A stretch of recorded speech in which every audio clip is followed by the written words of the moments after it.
Hello, everybody, and welcome to Hash Rate. My name is Mark Jeffrey. My guests today are Matt and Mitch from TAOFu. Hello, gentlemen. How you doing? How's it going, Mark? Good.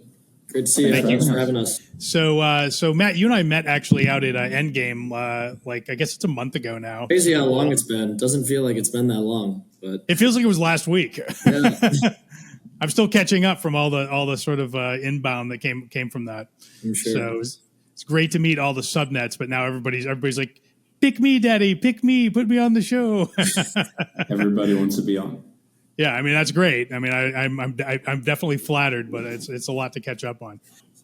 Let's talk a little bit about TAOFu. So there is a problem in the subnet universe. In the early days of subnets, the subnets received TAO tokens, as emissions, sort of like Bitcoin miners receive Bitcoin tokens when they mine Bitcoin. So the TAO subnets all receive TAO tokens, which they would sell a lot of them to sort of keep their operations up and running, much like Bitcoin miners sell Bitcoin to keep their operations up and running. So it's not necessarily a horrible thing, but it does tend to sort of push the price of TAO down. Now that we've launched alpha tokens, DTAO alpha tokens, the subnet owners receive emissions in the form of their own alpha tokens for their own subnet.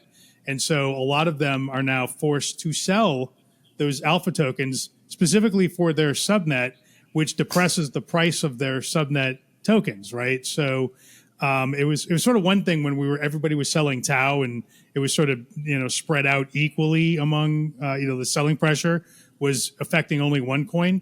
But now the poorer subnets are forced to sell their own stock, if you will, or their own subnet tokens in order to survive, and this has created a problem.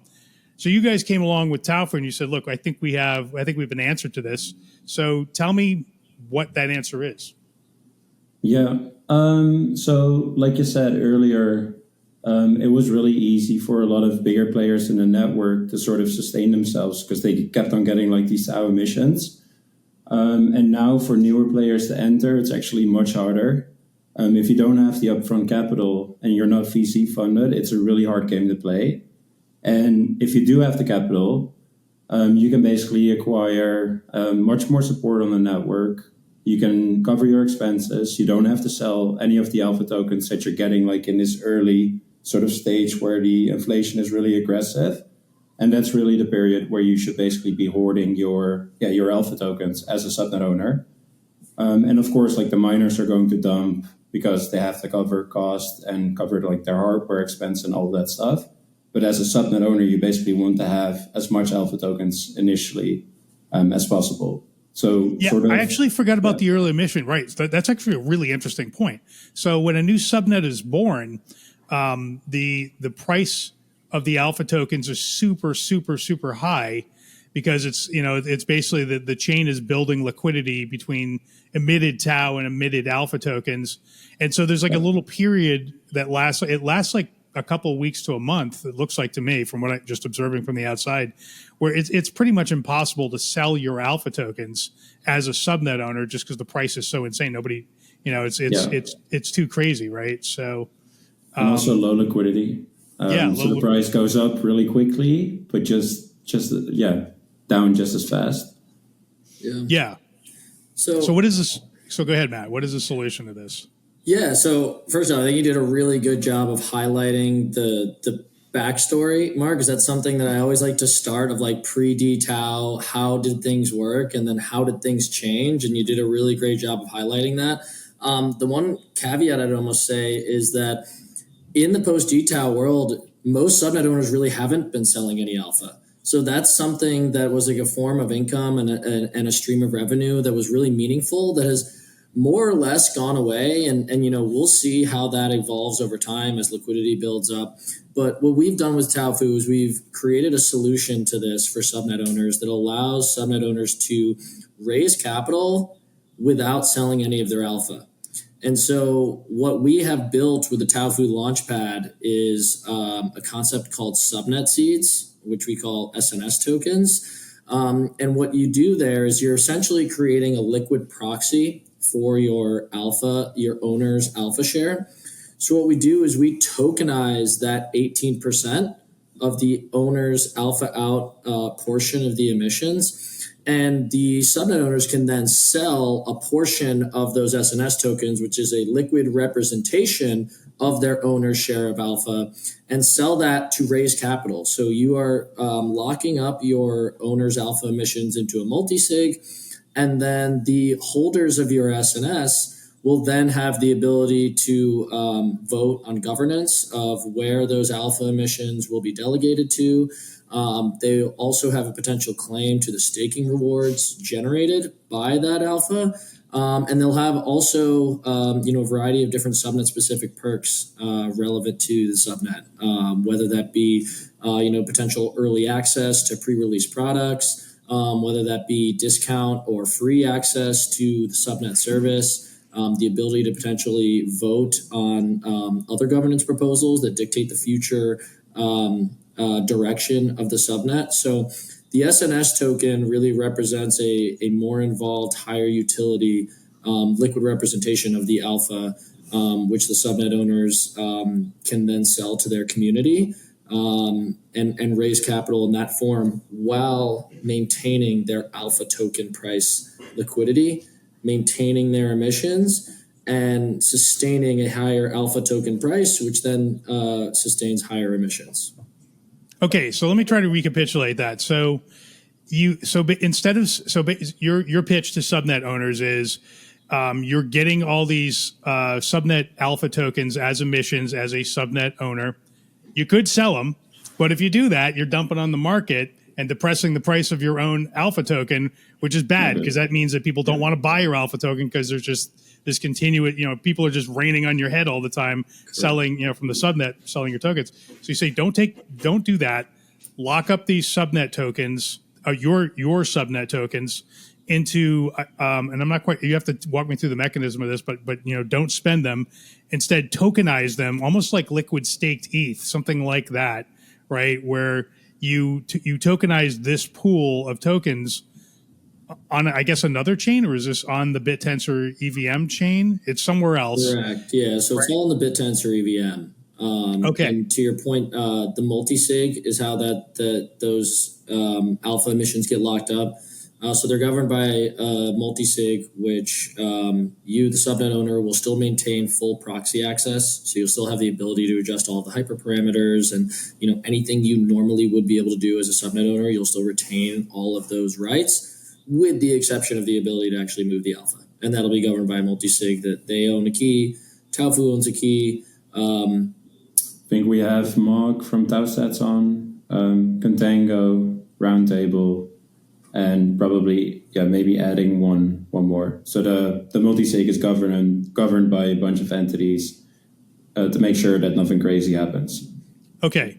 So you've locked up these tokens. So I get it. So the subnet alpha tokens, their alpha tokens are locked into this smart contract through this multi-sig. And then you issue these other tokens, these seed tokens. Yes. Is it a 1-for-1? Basically, in other words, is there one seed token? Yeah, no. Is that how it works or no? No, because for the subnet seeds, we'll basically be doing 21 million as a fixed supply for any subnet that we tokenize. Okay. And then we're not including any of the normal amounts that are included within DTAO. So no miner tokens, no validator tokens. Okay, so it's another 21 million. So it's basically like, here's the pool. We issue 21 million seed tokens to represent this pool. That's basically how it works. And do you issue all 21 million at once, or is that something that happens over time?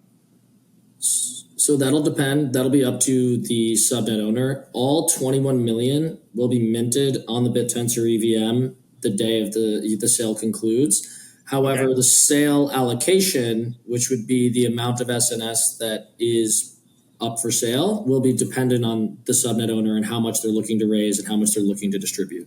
So, for example, a subnet owner might say, we would like to issue 10% of our SNS to the community to raise funds. We're going to retain the other 90%. Our subnet has a FDV of $100 million, and we really only need to raise, about 1 million. So we don't need to do, those numbers aren't exactly right, but we don't need to issue a large percentage. We only need to issue 10%, let's say. And we recommend that makes a lot of sense for subnet owners to start small and do a smaller sale allocation to begin.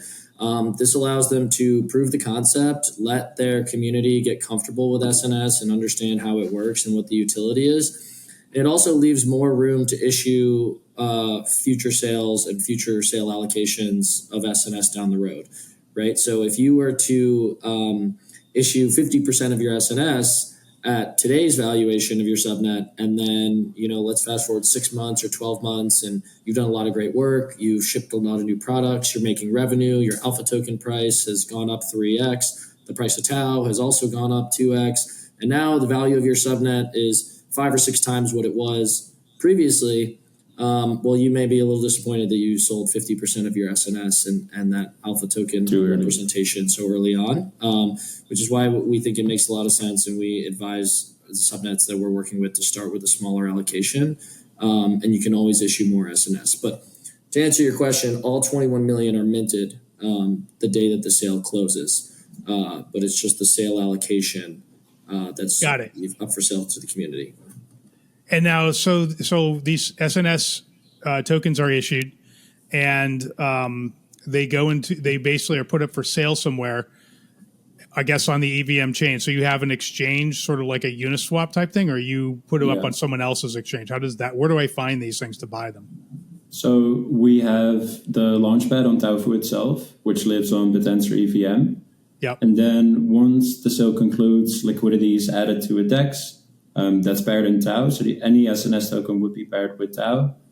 And to get on Bitensor EVM, we've also replicated the Open Tensor bridge, so you can just bridge TAO from Bitensor itself natively to Bitensor EVM and participate in the sales there.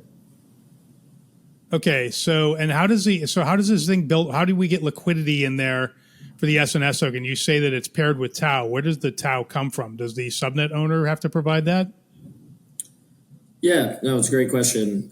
So liquidity will be provisioned also on day one as soon as the sale concludes, and that does come as a portion of the sale allocation. So depending on the size of the sale and how much is raised, anywhere from 10 to 20% of the TAO raised will be immediately provisioned for the secondary market and the liquidity pool, which will be accompanied by corresponding amount of SNS, which also will come from the remaining owner's share. So, for example, if we were to do a 10% SNS sale allocation as a subnet, 10% would be sold to the community, and then on day one, we would take an extra 2% out of the owner's 90%, put that into the liquidity pool along with 20% of the TAO that they raised from the sale. So there will immediately be a secondary market, which will operate primarily on our DEX on the TAOFu Launchpad. We're in some conversations with other platforms, other partners within the Bitensor ecosystem. I'm sure some names that you're familiar with. I'll hold back on naming any of them just yet until things are finalized, but we're working on some deals to have this readily available on some other front ends as well beyond just TAOFu. I can go ahead. I can guess who you're talking about. Yeah, so maybe to give like some context as to why this is interesting. Right now, like if a subnet team is VC backed or investor backed or angel backed, and a deal has happened OTC, there's no real way for these people or entities to really exit their positions without hurting the future emissions and all the alpha token holders in the subnet. So if they would dump basically their tokens in DTAO, that would really impact the subnet and the subnet team itself. So the SNS, by being a proxy of the alpha tokens that a subnet owner would normally have, and also the representation of the investors, their shares, it's a really nice way for them to enter and exit positions in subnets without having to go through all the backdoor talks in Discord or in Telegram. It's just an open market, so anybody can participate. So it's a much fairer system. And also what you see right now is that a lot of teams basically have to sell 50% of all their alpha token emissions. And now they can also opt to sell 10% and maybe buy back their SNS later on if they have a profitable business on top. Yeah, we've seen things like this work in the Ethereum ecosystem. I know I compare it to liquid staked ETH, which I was like, well, that's sort of a dumb idea when I first heard it, and it turned out that was one of the best ideas in Ethereum. So, the sort of abstraction layer, and I know yours isn't exactly that, but for whatever reason, in my mind, it feels like a cousin.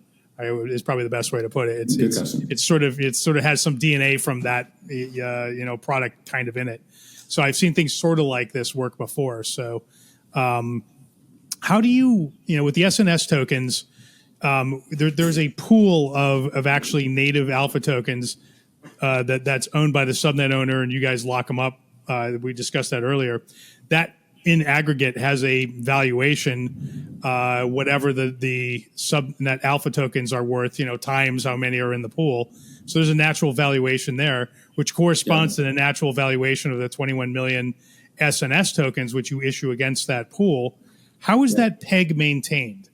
Is it just arbitrage? Like what? How does that work? Mainly arbitrage, I would say. So if the alpha token would shoot up in price, it could be that the SNS really lag behind it.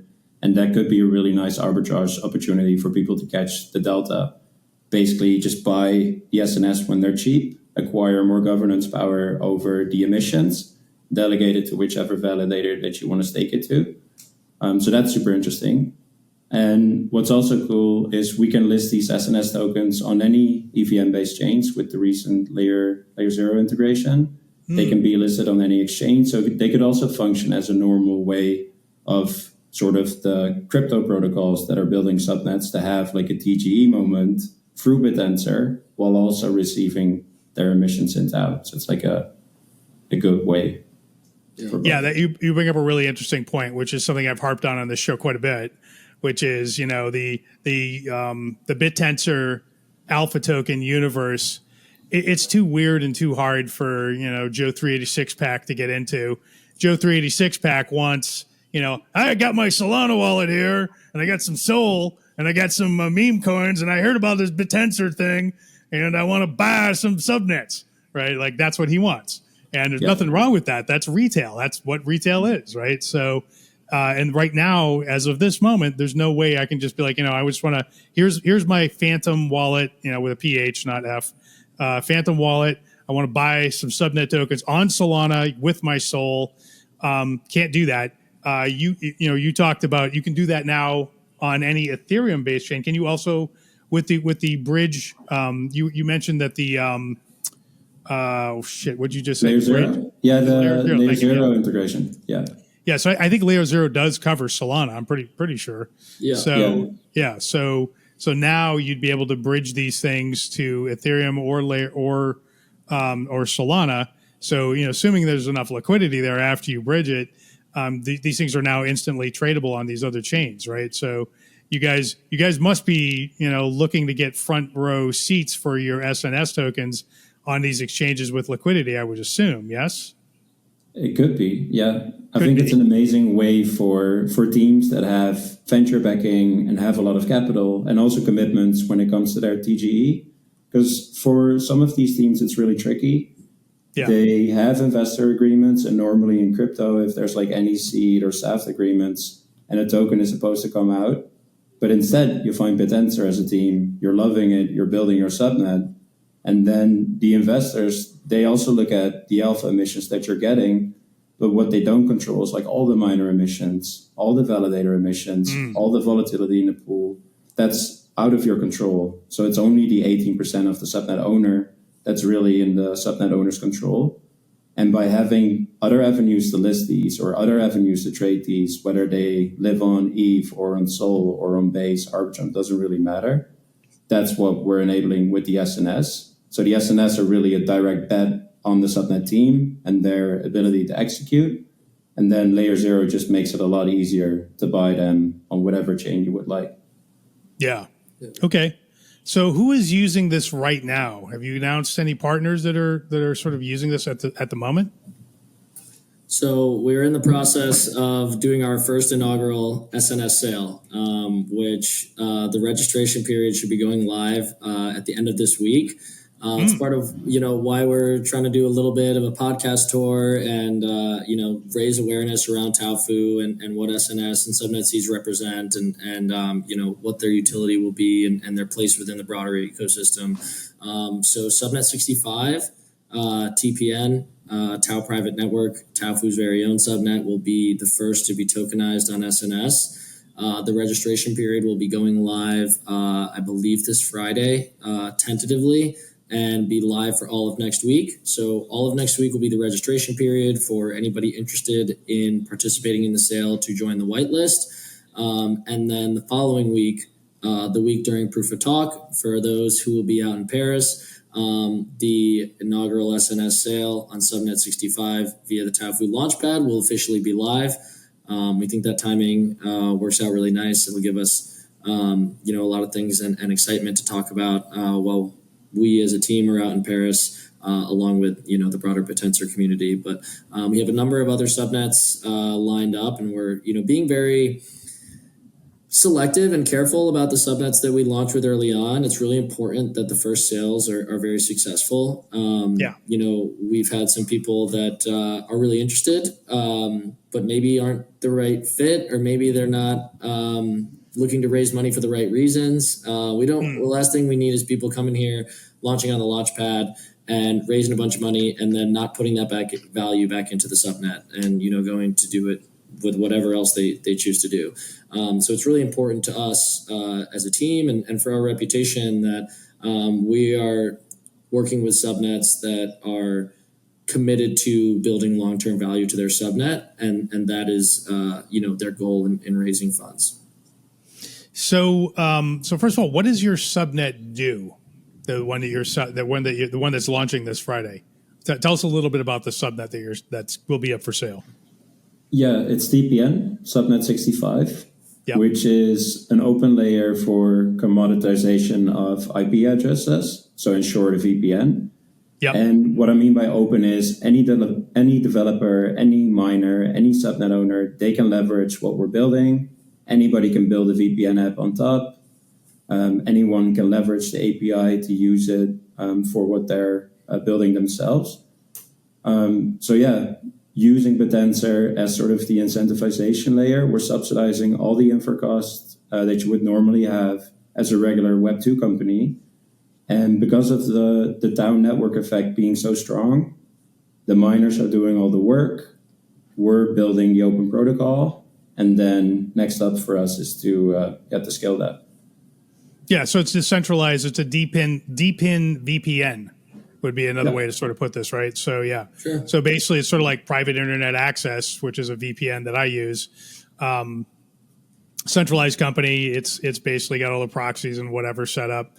That goes away. The miners supply the actual VPN, and they're incentivized by Potensor and the rewards that they get from the network. So it's sort of, and it has nothing to do with AI, right? Like this is not an AI thing, right? A little bit.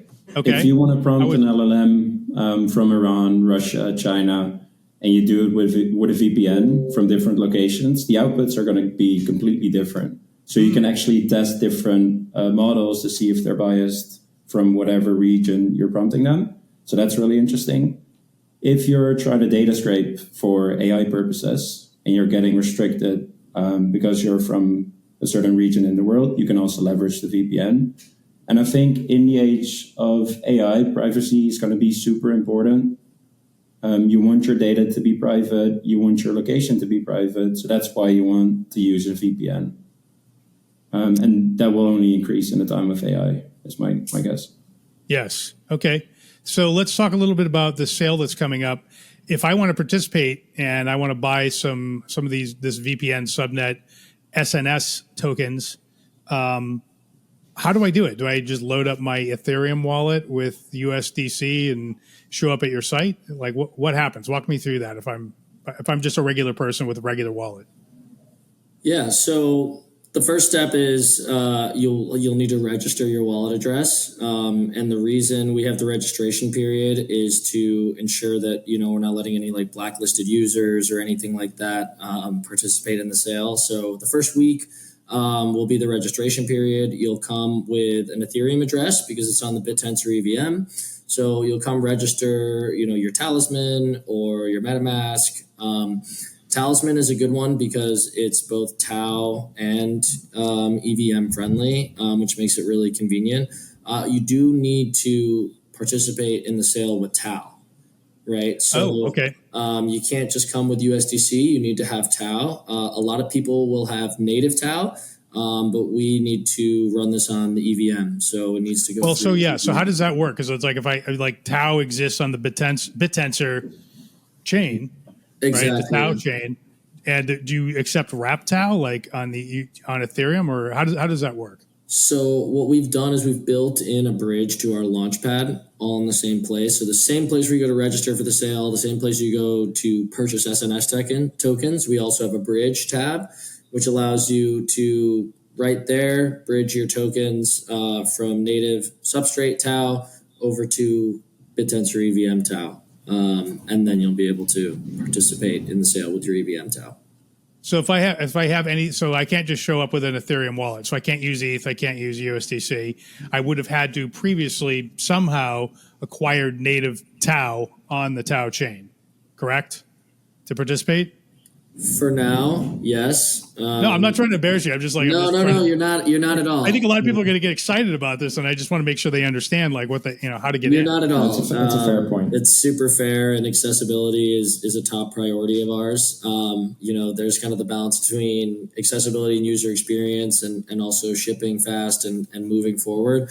I think we made the executive decision as a team to. Maybe not have the user experience quite as great as like we hope it will be and will work towards in the interest of there's a lot of excitement around the sale. We want to prove the concept and we want to, show people what this can do. So from that sense, it's ready. From the sense of you can buy it with USDC or ETH or Sol, we're not quite there yet, unfortunately. But we are obviously working towards that. And, we're in talks with a couple of partners that will help enable that for us. But right now it is, yes, you need TAO to participate in the sale. It'll all trade via TAO on the BitTensor EVM. Got it. Okay. So tell me a little bit about you guys. Who are you? Where'd you come from? What were you doing before this? And how did you get into to the BitTensor universe? Matt, we'll start with you. Yeah, I'll start. So I first got into crypto back in 2017 when I was in college in Michigan. Fell in love with Bitcoin like on day one, went down the Bitcoin rabbit hole. A few months later, I took my entire life savings, put it all into Bitcoin and some other shit coins, which, some of that was a little regrettable. But then when I graduated, I studied industrial engineering. I worked in New York City for 5 years as a mechanical engineer. Did like HVAC type stuff, more in the construction, traditional mechanical engineering type world. And I always had a passion for crypto. I always stayed very up to date and followed it very closely throughout those years, even when I wasn't working full time. And I talked about it all the time at the office to the point where my coworkers would be like, Matt, like no one cares. Like, just shut up about the whole Bitcoin just go do that thing. And that's when it kind of hit me. And in the start of 2024, I just made the decision. I was like, this is the year.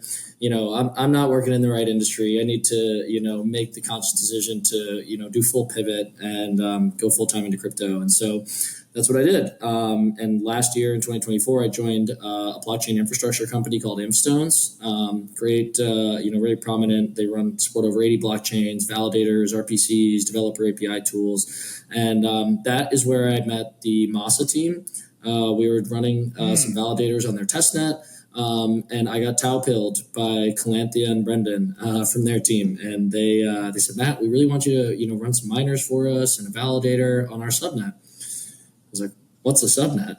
And, that was about 7 or 8 months ago now. And I just went fully down the rabbit hole, started researching what are miners, what are validators. Oh my God, there's 50 more of these subnets. I was like, this opportunity is crazy. And like, the more I learned, the more excited I got. And, fast forward a few months after that, and I made the decision, well, it's time to go all in on BitTensor. This is something special. It reminded me of 2017 when I discovered Bitcoin. It's the most excited I've been about anything in crypto since then. And that was really telling to me. And so I met Mitch and Mikkel out at ETH Denver.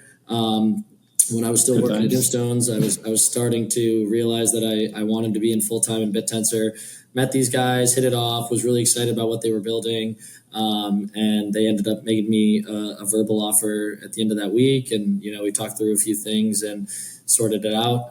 As a disclaimer, I actually do growth strategy for both TAOFu and the Masa team. So I had a really close relationship with the Masa team, and it ended up working out that it's been a really great synergistic relationship to work for both teams. Obviously, to focus for this call is TAOFu, but really grateful to be part of the team. It's exciting what we're building here, and just loving being in BitTensor full time. It feels right.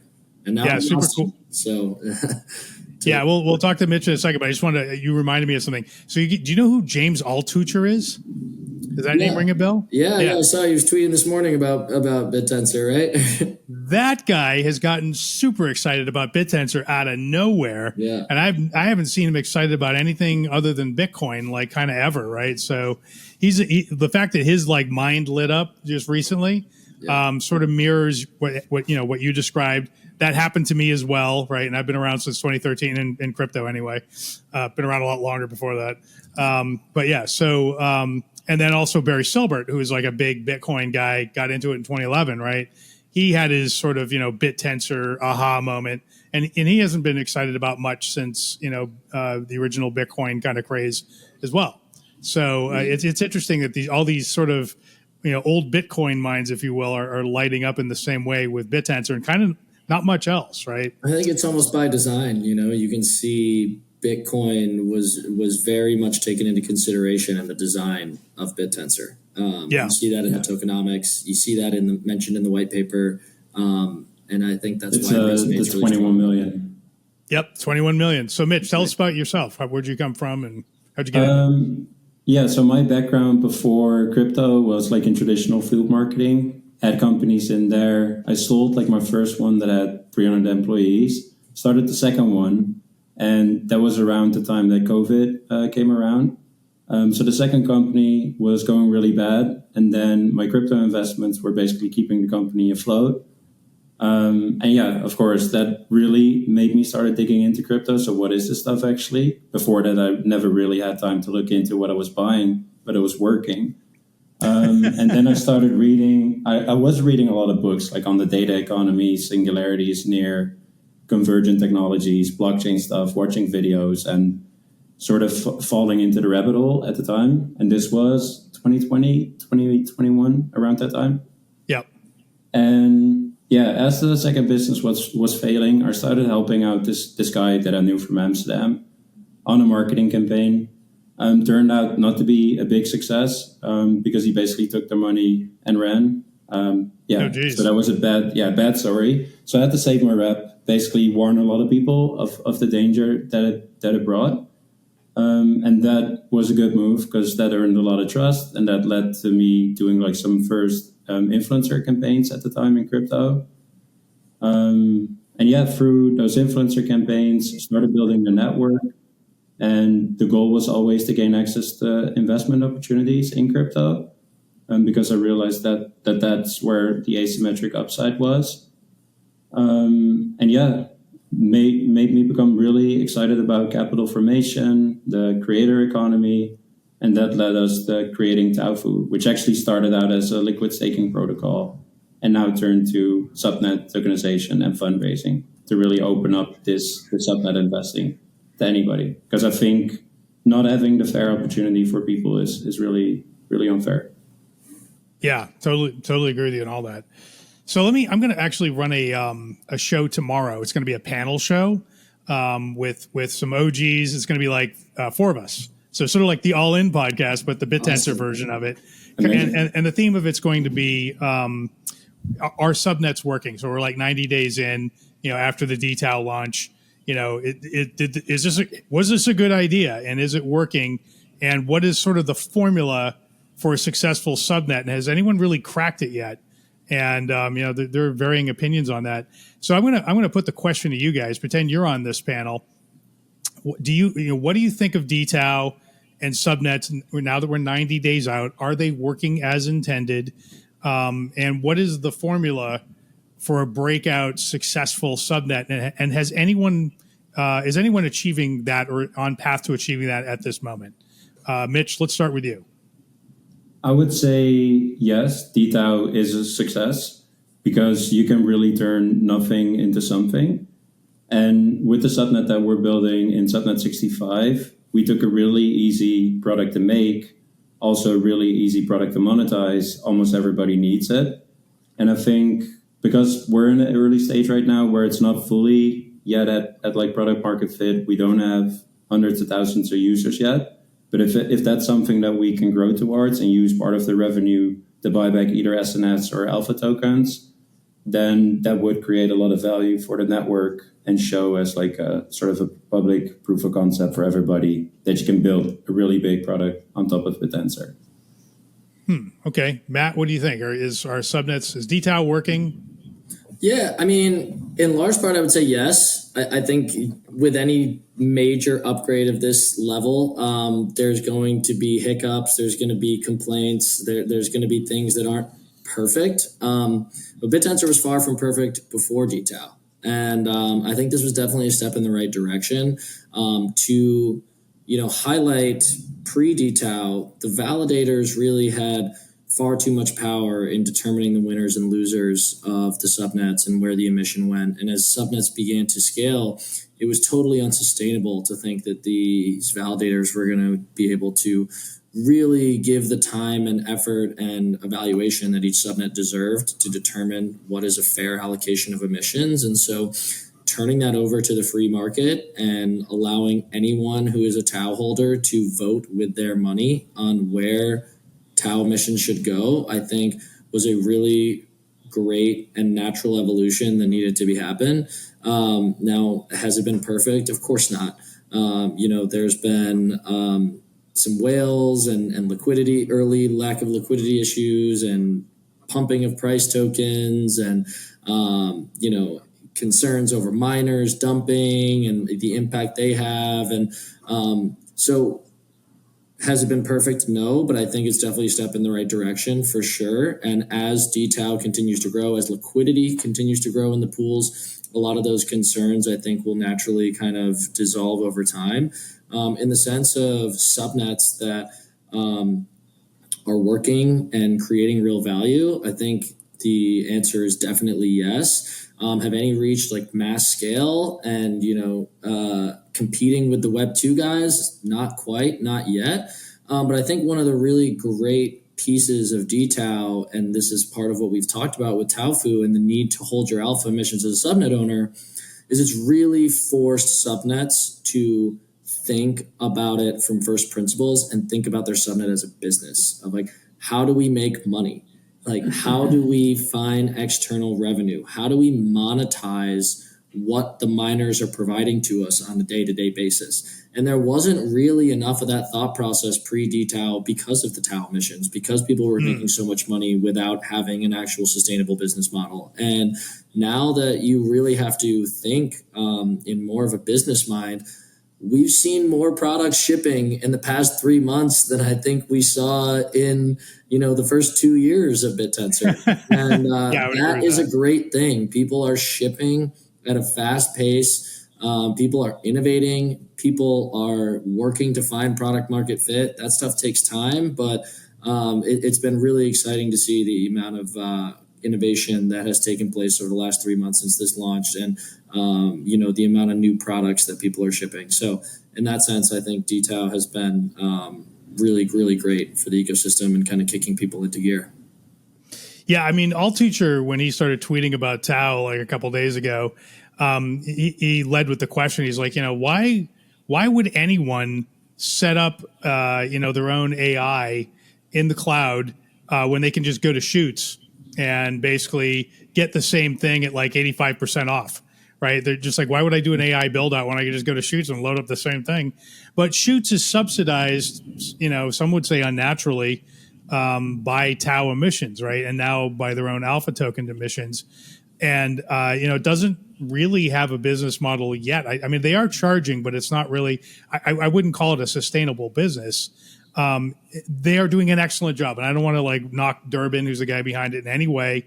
It is amazing how fast they've added new models to Shoots. Like as a product, it's fantastic. At the price point it's offered at is fantastic. But is it sort of bullshit because economically it doesn't work without the emissions, or is that okay? Do you guys have and in contrast that with TAOHash, which a lot of people like to throw mud at, right? It's definitely got a business model. It's definitely it produces Bitcoin. So it's producing money, right? It's producing revenue. And you can argue about like, is it, how does that produced Bitcoin compare to the value of the Subnet alpha token, the TAOHash alpha token? And is that fair? What do you think of both these subnets? And do you think that either one of them or both are recipes for success, or are they both kind of bullshit? Matt, why don't we start with you? You covered a lot there, Mark. You made a lot of really good points. There's a lot around Shoots, TAOHash. I mean, I believe they're the top two subnets or two of the top three. Yep. So they get a lot of attention, they get a lot of focus, and they're easy targets. And so people like to, throw shade when possible. And there are things to critique on both, but ultimately they have innovated in very different ways. And you did a good job of highlighting that. I think, to the point of, is it sustainable to rely on emissions? I think the answer has to be no. Right? Emissions are a form of bootstrapping. The emissions are part of what make BitTensor special, but there has to be a road beyond that. There has to be a path to monetization that doesn't rely on this, and you can't, expect to be subsidized by emissions forever. Manifold.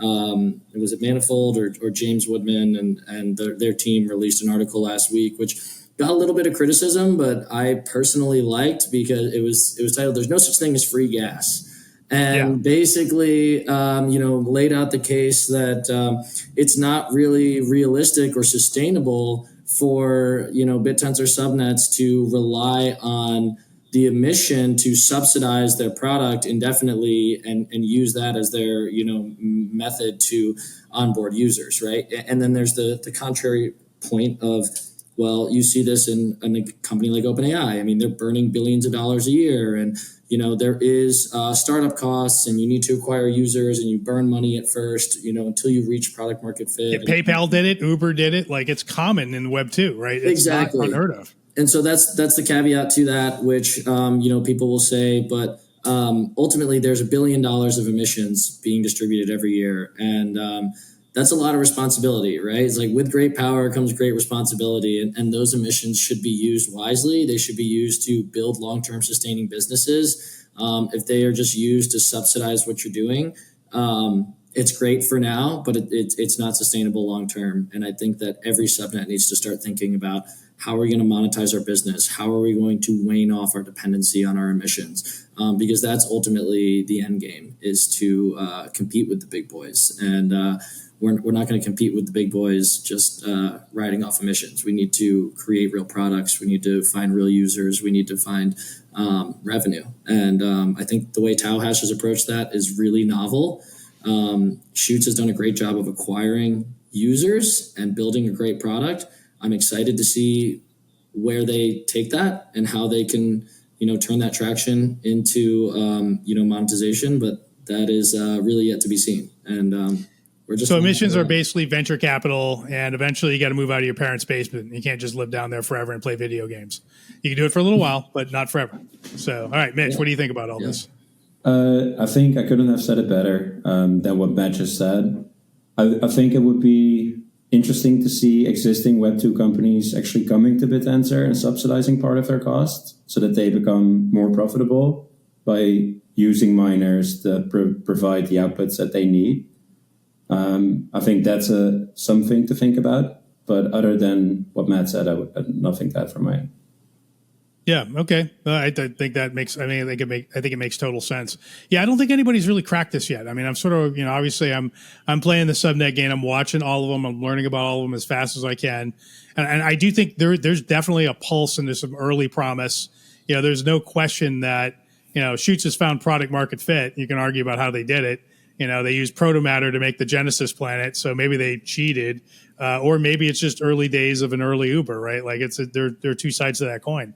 Yeah. Tau Hash, same thing, but they've got revenue, right? Like you can't argue with the fact that they're producing Bitcoins.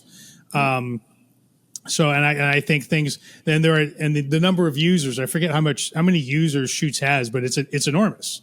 Like they've got real users using real product and there's real demand for it. And then there's things like Dippy, which everyone sort of ignores, but oh my God, those guys have a ton of users also.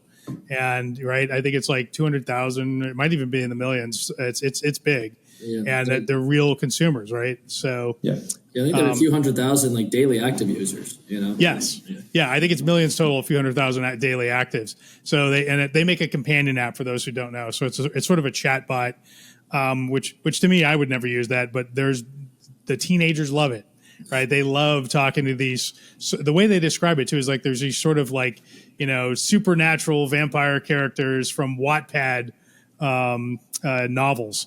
Right. So that's who they like talking to. Those are the characters. Right. So it's a thing with the teens. So it's got users. Right. What can you say? Well, so we're going into an increasingly digital world, too. People are not going out as much. People aren't meeting people as much. People are on their phones more. That their social skills maybe are a little more lacking. And having a companion app for a lot of people and a lot of younger people is it's like a new form of a friend, Yeah. Yep. All right. Well, we're coming up on the hour here, so why don't we start wrapping things up? Is there anything I didn't cover that you guys think I should have covered that you want to highlight now? Open floor. No, all good. Okay. I think we covered it. What do you guys want to plug for Twitter handles or X handles and websites? Mitch, go ahead. You can follow us on TAOFu XYZ and TPN_65 or what was it again? SN65.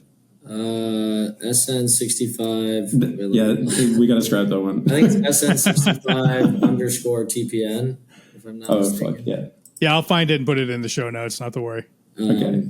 Yeah, and then you can follow me just _Matty K, MATTYK. That's my personal Twitter.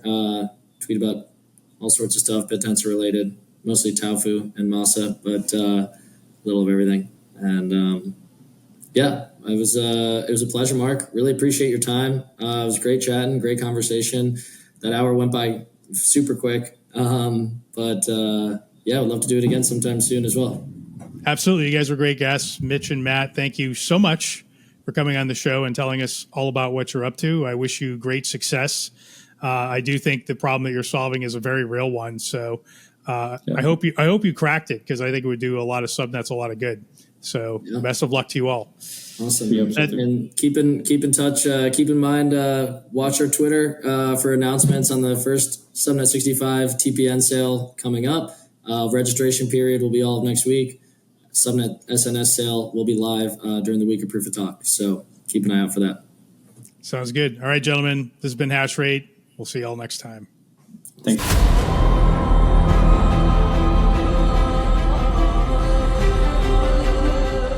Have the AI observe the quantum double-slit experiment. If it's able to collapse the wave function in exactly the same way as a human observer, then it's conscious like we are.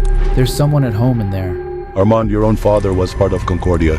It was they who ordered him to produce the Musepocalypse. I'm chasing machine consciousness. Who will be first to make a soul in a mind made of metal? A real soul, electric sentience. Metatronic.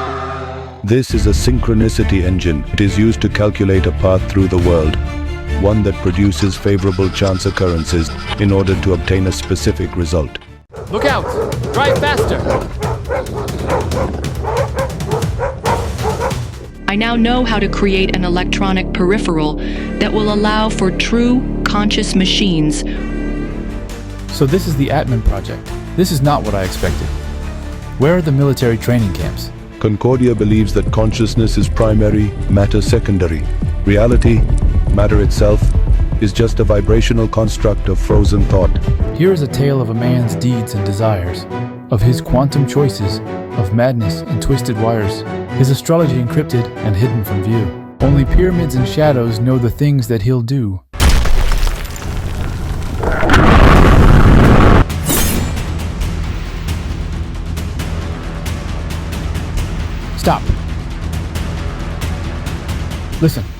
Listen, I'll make you a deal. Me for them.